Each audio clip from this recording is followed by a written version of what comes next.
श्री शिवाय नमस्तुभ्यम। हर हर महादेव। दोस्तों, गुरुग्राम हरियाणा की 7 सितंबर 2024 को 5वें दिन की अंतिम दिन की कथा में गुरुजी पंडित प्रदीप मिश्रा जी ने कुछ विशेष जानकारियां और उपाय बताए हैं, जो हम आपको इस वीडियो के माध्यम से बताने वाले हैं।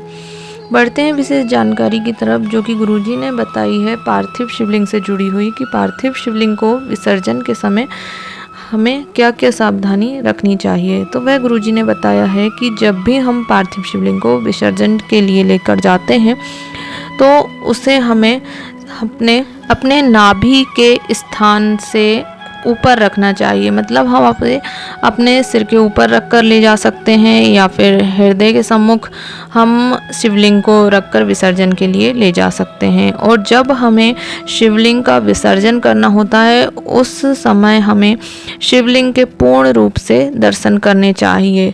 पूर्ण रूप से कहा है गुरुजी ने हमें दर्शन करने। फिर आपकी जो भी मनोकामना है वह हमें बोलनी है, शिव जी से विनती करनी है पूरी करने के लिए, और श्री शिवाय नमस्तुभ्यम ओम नमः शिवाय मंत्र का जाप करते हुए हमें शिवलिंग का विसर्जन करना है। इस प्रकार यदि हम शिवलिंग का विसर्जन करते हैं तो हमारी जो भी मनोकामना है, जिस भी प्रकार की इच्छा है, वह अवश्य पूरी होती है।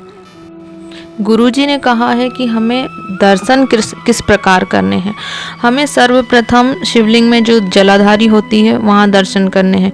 उसके पश्चात हमें जो कटिभाग होता है, पार्वती जी का हस्त कमल होता है जो शिवलिंग के गोलाकार होता है नीचे की तरफ, वहाँ पर हमें अपनी नज़रों को गोल घुमाते हुए चारों तरफ शिवलिंग के नीचे दर्शन करने हैं कटिभाग के। उसके पश्चात हमें शिवलिंग पर दर्शन करने हैं।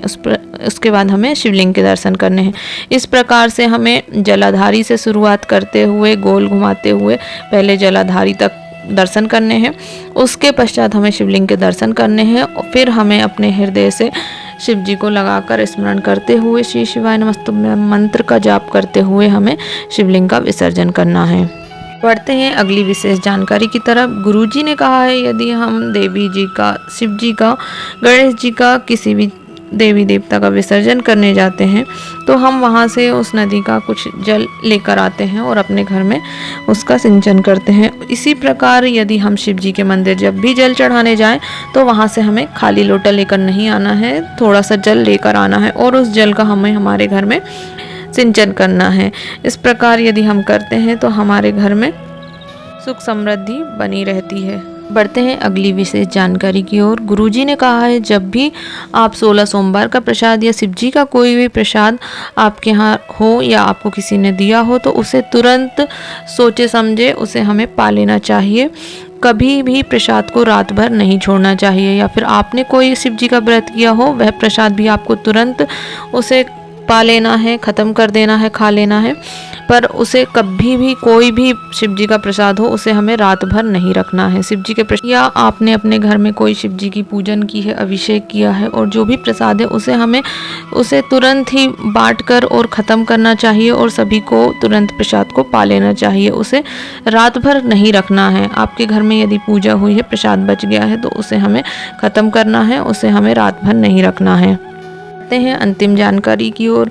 गुरुजी की अगली कथा 12 सितंबर से 18 सितंबर तक सीहोर अग्रवाल धर्मशाला में होगी। यह कथा ना तो टीवी पर आएगी ना ही यूट्यूब चैनल के माध्यम से दिखाई जाएगी। यह कथा 25 वर्षों से हो रही है लगातार, और यह छोटी सी अग्रवाल धर्मशाला है। इसमें यहाँ पर हर साल की जाती है, तो इसमें यूट्यूब और आस्था चैनल पर नहीं आएगी। यदि आप चाहें तो आप सीहोर जाकर यह कथा का लाभ प्राप्त कर सकते हैं। वहाँ पर व्यवस्था बन गई तो वहाँ पर आप जा सकते हैं। इसके बाद जो कथा है जो 20 सितंबर से 24 सितंबर तक होने वाली है, ये कथा पंडाल में भी होगी और यूट्यूब चैनल के माध्यम से और आस्था चैनल के माध्यम से दिखाई जाएगी। ये कथा श्राद्ध पक्ष में होगी और छत्तीसगढ़ में होगी। कथा का समय दोपहर 1 बजे से 4 बजे तक रह सकता है। अभी उसकी कोई जानकारी नहीं है।